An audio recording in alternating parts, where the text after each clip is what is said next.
the living shit out of the Indiana Fever. So Indiana Fever, and it's been my belief that they will freaking fire everyone. And I do believe this.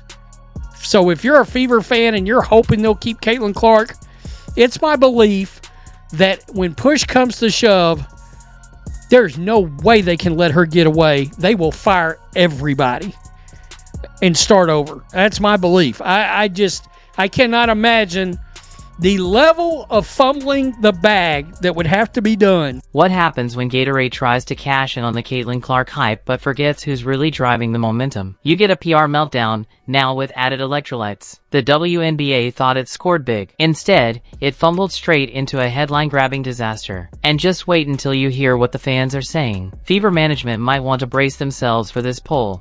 Oh, and Caitlin? She just pulled in $660,000 like it's spare change. Grab your popcorn, this one's wild. Clark meant to the WNBA? Everything. She's changed the dynamic and history forever for women. I see a lot of young girls here today, and I see how inspired they are, and she's even gotten me back into basketball. I think she has brought attention. She did it for us. We had never watched, and we have become big fans. I don't think her contributions have been extreme as what people think they are. I think the league in itself has been getting better, and that's really what we should be focusing on. I think she's brought a lot of attention to the WNBA, and it's needed. I think it's great. I actually grew up watching the WNBA, so it's really exciting to see a resurgence. She meant everything. I never watched it before. If she leaves the Fever, I'm out too. That's not just a whisper anymore, it's a rallying cry. Caitlin Clark isn't just in the WNBA.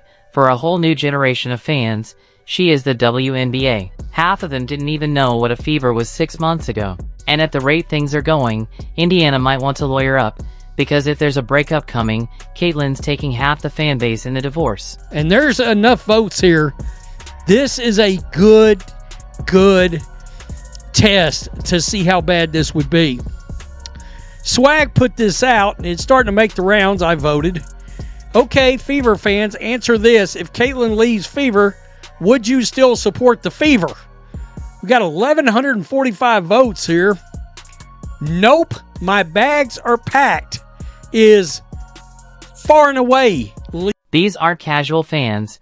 We're talking diehards, converted, baptized, and fully immersed in the Church of Caitlin. They don't care about zip codes or team colors. Caitlin is the logo. Her jersey? That's not just a uniform. It's a GPS wherever she goes. They go. The loyalty isn't tied to Indiana. It's tied to her. The rest of the roster? Love them. Respect them. But they're not the reason the seats are filled. Letting her cook. Me dinner. I'm buying Powerade stock. Is it a play on, like, women shouldn't? No, they didn't do it on purpose. There's no way. How you came up with this and not in the back of your minds, like, oh, they're just going to be like, oh, it's women. She just needs to cook. Didn't think about that in the PR room. Look, I'm a big advocate. But when the lights dim and it's time to choose between a franchise and the phenom who made you care in the first place, there's no debate. It's double C or bust. And right now, Fever fans are sweating. Not because Caitlin's falling short, far from it. She's doing exactly what she was brought in to do. Drive ratings, pack arenas, sell jerseys,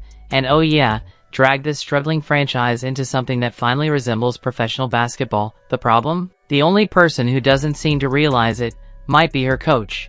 Listen, NBA players make 50% of revenues. WNBA players make 9%. And now the merch sales are up 500% and attendance is up, 40%. So they're going to get a raise. There's no question. And I don't really care that the previous 25 years, they didn't make a lot of money or lost money. I don't care. They're in the middle of a negotiation and they're on a heater. So I've said this before. I made an investment for 5 years and it lost money. And I got about 6 months left in the investment. And in the last 6 months, they started making cash. I'm not bailing on the investment. I want to finally get my money back. So they're going to get a raise. They're finally turning a corner.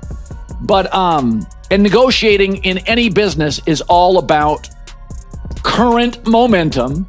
It's not about 12 years ago. It's about current momentum. Somehow, the game plan feels less like empower your superstar and more like, maybe next quarter. Which is hilarious, because spoiler alert, they're not winning. They're losing, and losing ugly. Yet post-game, the same tired script rolls out. One player goes 2 for 14 and can't hit water if she fell out of a boat. The coach? Keep shooting, honey. They'll fall eventually. Caitlyn takes one contested 3 in crunch time. Immediate lecture that's not just inconsistent. It's borderline performance art. Fans aren't blind. They see it, and they're not sticking around to watch a slow-motion sabotage of the one reason they bought tickets in the first place. The message is loud, clear, and chanted like a mantra more times than a WNBA highlight gets shown on ESPN3. If Caitlyn leaves, we leave. Clark is a media driver. She is a ratings driver.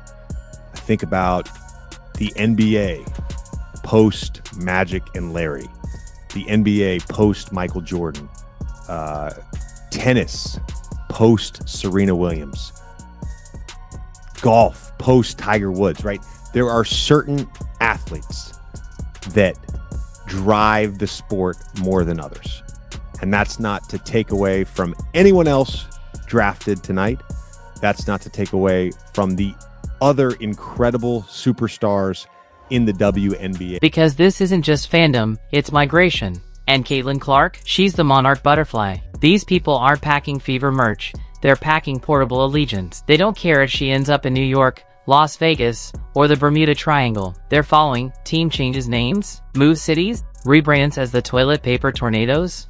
Doesn't matter. If CC's on the roster, they're all in. This isn't a phase. It's a full-blown phenomenon, and Fever management should be terrified, because here's the thing, these fans aren't trying to be dramatic. They're just telling the truth. Caitlyn's the reason they ever gave the WNBA a shot. It wasn't league marketing. It wasn't highlight reels or social promos. It was one kid from Iowa with Steph Curry range, elite court vision, and the charisma of a late-night host. She turned women's basketball into must-see TV. Now imagine choosing to sideline that. It's like striking gold, then paving over it to build a strip mall. It's not just a bad call. It's economic malpractice. And the investors? Furious. And yes, fans respect the rest of the roster. Nobody's trying to erase them. But let's be honest, she's the reason they showed up in the first place. T-shirts don't bother me. But why do you take a shot at the Golden Goose, Caitlyn Clark? You guys were flying before she arrived on one of those airlines that made you pay for a cup of water. One of those airlines that is the planes are the color of a highlighter. Now you're flying private. Okay, if you're in a band and you're staying at the Motel 6 and you add a band member and now you're at the Ritz-Carlton, keep your issues to yourself. The worst part? It's starting to feel intentional, like there's some twisted internal logic at play. Keep the rookie humble. Don't let her get too big. Make sure the vets get their touches, even if their shooting percentages are closer to a Powerball jackpot than league average. Meanwhile, fans are practically begging, just let her cook. But every time she starts to heat up, someone yanks the pan off the burner. Now add the awkward body language, the tense pressers, the head-scratching late-game decisions, and suddenly, Caitlyn Clark's fan base isn't just loyal. They're furious. They feel duped. You can't plaster her face on every billboard, sell her name to every brand from Gatorade to garden hoses, and then treat her like a glorified decoy when the ball goes up. That's not strategy. That's slow-motion sabotage. So what happens if she leaves? Simple. The WNBA suffers the biggest fan exodus since the invention of streaming. One day you're setting viewership records and playing to packed houses. The next, crickets and reruns of Ninja Warrior outdraw your primetime slot.